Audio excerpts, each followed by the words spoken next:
Hola, ¿cómo están? Soy Gerardo Estrada Alvarado y esto es Yuris ¿Qué? El día de hoy vamos a estrenar nuestra sección de Yuris Ganja, en donde hablaremos de lo más sumado que puede haber en la realidad ficticia de un mundo que no existe hasta el día de hoy y el derecho, qué relevancia tiene. ¿Por qué en México no se hace una película de zombies? Por una simple y sencilla razón. En este año, que es el 2020, este año de pesadilla, no tenemos zombies, obviamente, pero sí tuvimos una pandemia. Estamos en la mitad de una pandemia a nivel mundial. No es privilegio exclusivo de México, es del mundo entero. Y vamos a empezar con Yuris Ganja, los zombies y México.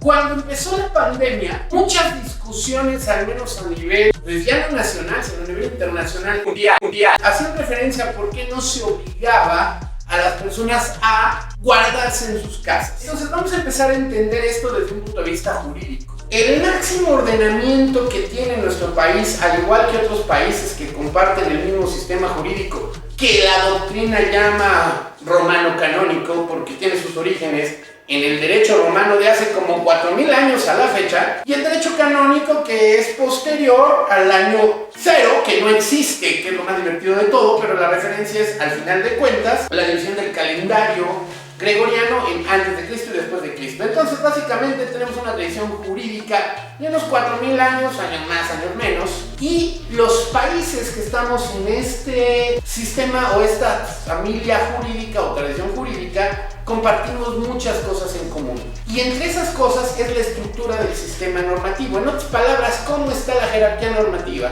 Así como en las casas manda la mamá por el papá a los hijos al perro y el perro a quien se deje, en un sistema jurídico siempre hay una norma superior a todas y esa es la Constitución. En esa Constitución están consagrados derechos. Antes en nuestro país se llamaban garantías, hoy se llaman derechos humanos. Entre todos los derechos que hay, uno es la libertad de tránsito. ¿Por qué lo estoy comentando? Porque en la pandemia obligar a las personas a encerrarse en su casa implicaría restringir, limitar el derecho a la libertad de tránsito. Y no hay un gobierno en su sano juicio que quiera, por muy grave que sea la situación, restringir derechos por, uno, la gravedad que eso implica para un país, tanto en términos jurídicos como en términos políticos, en términos sociales y en términos económicos. Si el encierro que fue voluntario ha causado muchos estragos en materia económica, por un proceso que en nuestro país se llama de restricción de derechos humanos, la cosa sería más grave porque tiene un sustento constitucional. Esta restricción de los derechos humanos está contemplada en el artículo 29 de la Constitución Política de los Estados Unidos Mexicanos, o cuando nos da flojera decimos simplemente Carta Magna. Suena como a cerveza, pero no lo es. En principio lo que dice este artículo 29 es que solo en casos de invasión, perturbación grave de la paz pública o cualquier otro que ponga en peligro a la sociedad, ya sea por grave peligro o conflicto, solamente el presidente de los Estados Unidos mexicanos, con la aprobación de Cámara de Diputados y Cámara de Senadores, y cuando no están sesionando por la Comisión Permanente, es cumpliendo esos requisitos como se puede restringir o suspender las garantías, en este caso los derechos humanos. Ahora bien, regresando al tema que nos interesa, que son los zombies. En películas que ustedes gusten y manden, siempre uno de los países que primero se pierde es México. Y ustedes dirán, ¿por qué México siempre es de los países que nunca sobrevive a una invasión zombie? Hay muchas razones. Primero, las formas de comunicación. Voy a poner un ejemplo muy sencillo de entender. Vamos a imaginar que llega un profesor de la UNAM que se siente mal y no sabe por qué. Como ustedes han visto en las películas, nadie sabe por qué, porque nunca te lo ponen y le llamen el virus, el que sea, pero empieza una transformación y se convierte en zombie. Si ustedes conocen ese hospital, está comunicado por varias escaleras en todos los pisos. Entonces, de acuerdo a la ficción, con una mordida tienes para convertirte en zombie. En unas películas tardas más, tardas menos, pero en menos de un minuto ya tienes 2 zombies. Entonces, si lo multiplicamos exponencialmente, te tomará unos 10 minutos infectar a todo el hospital. Ese hospital sale a una avenida que todos aquí conocemos por la belleza y el poco tráfico que tiene, que es la Ignacio Zaragoza.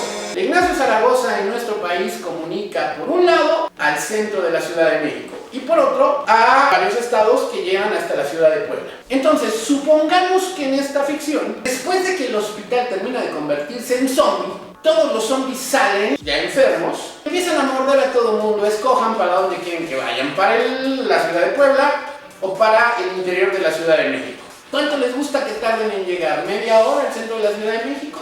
A mordidas llegan más rápido, literal, básicamente a cualquier lado de la ciudad porque las vías de comunicación así lo permiten.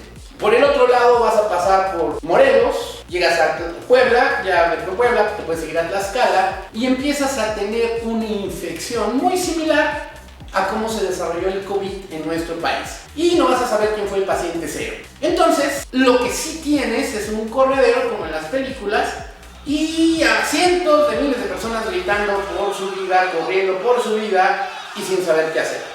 Desde el punto de vista jurídico, estás en un peligro grave, pero además es un peligro que es muy divertido en términos jurídicos por una razón. En todas las películas siempre a los zombies se les ha llamado muertos vivientes, lo cual desde el punto de vista de la lógica es incoherente, es como un medio embarazo. No es posible, una persona está viva o está muerta. Y jurídicamente, si está viva y enferma, sea la enfermedad que tenga, tiene derechos. Y eso plantea un problema interesante. Desde el punto de vista jurídico, un zombie es una persona enferma. ¿Que la enfermedad sea extraña? Sí, pero en todas las películas es tradicional de que un zombie le dispara a todo mundo, tal vez no lo muerde y lo convierta. Pues resulta que en nuestro país no podríamos hacer eso. En nuestro país, al zombie le tendrías que hacer lo que se llama juicio de interdicción, porque momentáneamente está perturbado de sus facultades mentales. Entonces, lejos de ponerle una bala en el frente, tienes que llevarlo con unos médicos que se llaman alienistas. Y no es que atiendan a alguien, sino son médicos especializados en trastornos mentales, y ver que no tiene la capacidad de razonar y ponerle un tutor. Y mientras haces eso, el zombie va a estar muy ocupado tratando de mordiéndote a ti, a los médicos, al juez en el que promuevas, y eso sin considerar todo el tiempo que te va a llevar el proceso. Mientras eso pasa, en la gente normal que no sabe derecho, la intención sería salvar su vida. Y la forma de salvar su vida es la legítima defensa. Y en este país la legítima defensa es proporcional al ataque. Entonces básicamente te tendrías que defender a mordidas de un zombie, lo cual seguramente vas a perder. En lo que estoy platicando eso, ¿cuántas personas creen que exponencialmente ya se han infectado y ahora ya son zombies? Somos 126 millones de mexicanos aproximadamente. Calculen la exponencial y cuántos días va a tomar. Entonces ya la situación ficticia de la que estamos hablando se convirtió en una cuestión peligrosa. ¿Qué haría el presidente de la República en turno? Lo que dice el artículo 29 constitucional. Con ayuda del Congreso, pero, pequeño detalle, en la zona de San Lázaro está el Congreso de nuestro país. Por lo tanto, es probable que ya los hayan pasado a morder. Y por lo tanto puede ser que no tengamos un Congreso. Suponiendo que todavía queden los suficientes diputados y senadores para tener Congreso, ¿cuál sería la suspensión de derechos? Y ahí otra vez el artículo 29 de la Carta Magna dice que puede restringir no todos los derechos. En su segundo párrafo dice que no pueden restringirse ni suspenderse ejercicios como de los derechos a la no discriminación, al reconocimiento de la personalidad jurídica, a la vida, a la integridad personal, a la protección, a la familia, al nombre, a la nacionalidad, a los derechos de la niñez, los derechos políticos, las libertades de pensamiento y conciencia y los de creencias religiosas. Por lo tanto, además, exige este segundo párrafo del artículo 29 que toda la actuación de la autoridad, en este caso del presidente de la República, en unión del Congreso, tienen que apegarse al principio de legalidad, lo que implicaría que tienen que fundar y motivar sus razones. Lo cual, imagínense que va a ser un decreto que por muy rápido que lo pongan, no va a la misma velocidad que la infección zombie de la que estamos imaginariamente hablando. Por lo tanto, cuando se haga este decreto de restricción de derechos, podrías intentar restringir derechos como el libre tránsito, que es como lo que empezamos hablando en este video. Pero yo nunca he visto una película en donde un zombie vaya caminando y le digan, oye, tus derechos de tránsito llegan hasta aquí. Y no creo que un zombie diga, no voy a pasar porque me lo prohibieron. No, eso no va a pasar. Y él va a continuar con o sin decreto. Entonces, en este país somos muy interesantes. Suponiendo que violando la Constitución alguien decidiera empezar a defenderse disparándole a zombies, está cometiendo el delito de homicidio y de una persona. No podrías considerarlo un zombie en sentido jurídico. Por lo tanto, cualquiera que le dispare está cometiendo homicidio, porque la legítima defensa estaría desproporcionada a la agresión, que son básicamente mordidas. Por lo tanto, ahí tienes un primer problema incluso para ti como persona gobernado que está tratando de defender su vida de un zombie. Posterior a eso, en este país estoy seguro que saldrían grupos defensores de los derechos de los zombies. Le quieran poner segunda vida, una vida más, dame chance otra vez, no tengo ni idea. Pero ya me imagino las manifestaciones en las calles diciendo no a la muerte de zombies, no a la muerte de zombies. Donde se les aparezca uno ahí va a estar muy divertido porque otra vez tienes un foco de infección. Otro de los problemas que tendríamos es que la restricción de derechos implica una suspensión temporal, es decir, tengo que establecer más o menos una cierta periodicidad en donde esas libertades van a estar restringidas. Y como ya lo dijimos, no tenemos forma de restringir la vida. No puede bajo ninguna circunstancia privar de la vida a otra persona. Por lo tanto, ¿cuánto duraría una infección zombie? Casi en todas las películas el común es que termina cayendo un país, y ese es México, porque nuestro marco normativo no nos prepara para ese tipo de situación. Finalmente, cuarto párrafo, este artículo dice: cuando se ponga fin a la restricción o suspensión del ejercicio de los derechos o garantías, bien sea por cumplirse el plazo o porque así lo decrete el Congreso, todas las medidas legales y administrativas adoptadas durante su vigencia quedarán sin efecto de forma inmediata. Y el Ejecutivo no podrá hacer observaciones al decreto mediante el cual el Congreso revoque la restricción o suspensión. Suponiendo que para ese momento quede alguien que no se haya convertido en zombie, tendría que haber pasado el tiempo suficiente para, uno, ya todos hayan sido infectados, estamos hablando de 120 millones de personas cuando menos, 126. Dos, se haya desarrollado una vacuna. En esta pandemia llamada COVID-19 llevamos desde noviembre del año pasado, es decir, noviembre de 2019, estamos en agosto del 2020 y apenas estamos hablando de la posibilidad de vacunas de origen ruso o de origen americano. En un zombie no tengo ni idea cuánto tiempo tomaría desarrollar una vacuna. Lo que sí sé es que en el último párrafo, en el artículo 29, dice que los decretos expedidos por el Ejecutivo durante la restricción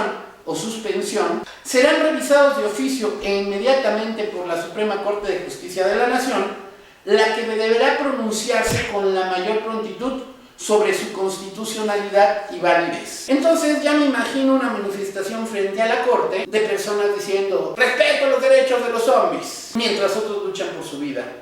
Porque así lo ha demostrado esta pandemia.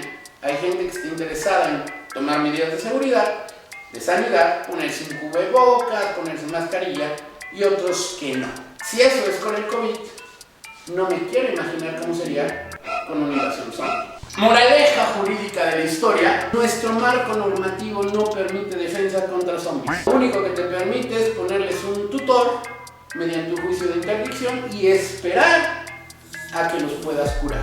Como ellos contagian a mordidas, es por eso que en cualquier película siempre vamos a tener a México como un país que se pierde por una infección, la que sea.